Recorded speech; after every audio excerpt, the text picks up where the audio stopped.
Good evening, everyone. The people are finally demanding an election. After nearly 5 months of lies, threats, misinformation, abuse of the judiciary, the selling out of our nation, the cover up of a deranged attack that left 3 girls dead, the imprisonment of those who expressed an opinion, albeit conjecture, although it does seem that they were far nearer the mark than first thought. The incitement of the far left to harass anyone who dared to speak up, and the imprisonment of a man who attended a protest and shouted at a dog, who was subsequently jailed in a terrorist wing where his life was so horrid that he decided to end it.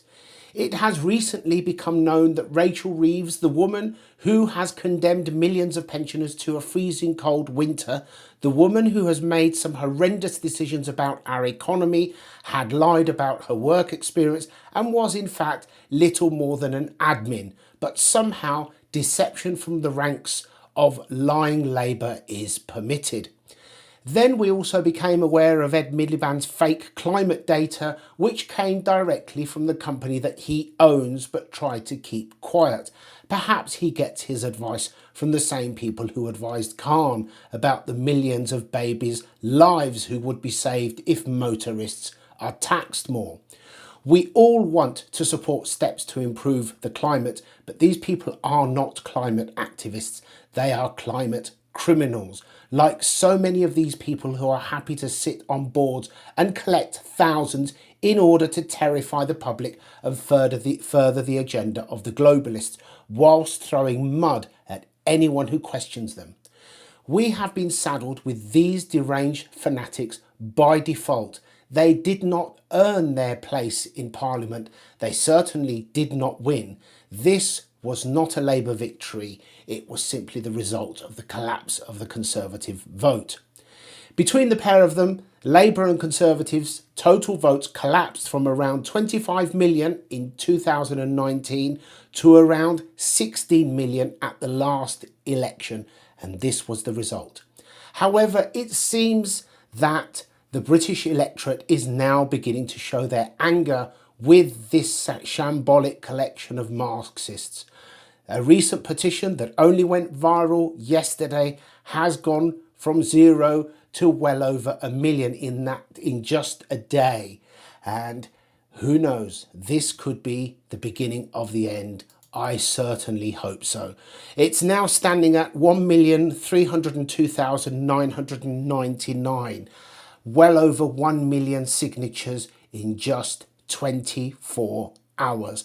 I think that this clearly indicates the mood of the British public, and I don't think that this will be the end of it. I think that this petition will actually increase 2 or 3-fold, if not more, within the next 2 or 3 days, leaving the government no option but to take it seriously. What they will do, who knows? We need to keep in mind that we are dealing with deranged, dishonest fanatics. All they have done is lie and rule by threats and by manipulation of the law, manipulation of the judiciary, and exploiting every single avenue open to them. Not one member of this government has ever run a business. None of them understand the needs of a business, the risks, and all of the benefits of supporting businesses. They have a fanatical Marxist doctrine, which is basically motivated by contempt for their country, for their heritage, for their people, and for their culture. And I believe that the last 4 or 5 months, which is just the start, should have made it clear to everyone just how toxic they are. In light of some of the findings that are beginning to leak out from that horrible attack up north that resulted in people who expressed an opinion being imprisoned, I think that we are beginning to see that many of the many of the opinions of people were nearer the mark than what was first thought. Indeed, many of the deranged, far left, useful idiots who were all over social media condemning anybody who expressed an opinion as racist have become very, very quiet. In fact, they are conspicuous by their silence, and I have noticed in many instances that many of them have been on social media removing their posts because they are beginning to realize that there was indeed a serious cover-up. There's a lot more to come out in light of the current climate.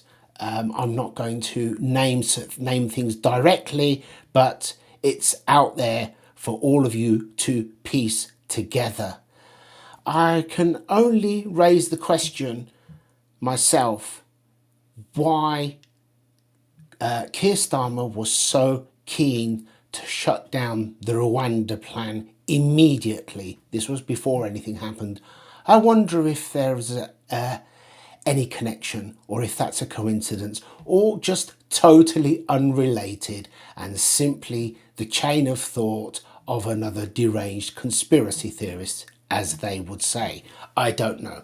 Personally, I do feel that this is a clear and stark and irrefutable indication of just how angry the British public are with this collection of useless people, and they have no place leading one of the greatest nations in the world. Despite the best efforts of the EU, the globalists, the WEF, and all of these people, our nation managed to stay out of recession, even though they were desperate to punish us for leaving their European globalist experiment, which is now in itself beginning to fall apart, as you all may be aware. In fact, Schengen has literally gone to pot as nation after nation within Europe begins to raise borders because they are sick to death of being overrun with migrants. Where that goes, I really, really don't know. But imagine if we actually had leadership that supported business, that rewarded success, that rewarded people who take a risk, people who contribute, people who make an effort, and people who generate income, create jobs, and keep the economy turning. As it is, all they have done is literally bite the hand that feeds them. And many of the people who they have now attacked financially won't be there to attack next year. What will they do then? As the famous lady once said about 40 years ago, the trouble with socialism is that you eventually run out of other people's money. In fact, if these people had set out with the intention of destroying our country, I don't think that they could have done a better job than the mismanagement whilst purporting to be running this country. I feel that they need to go, and they need to go quickly. I'd love to hear your thoughts.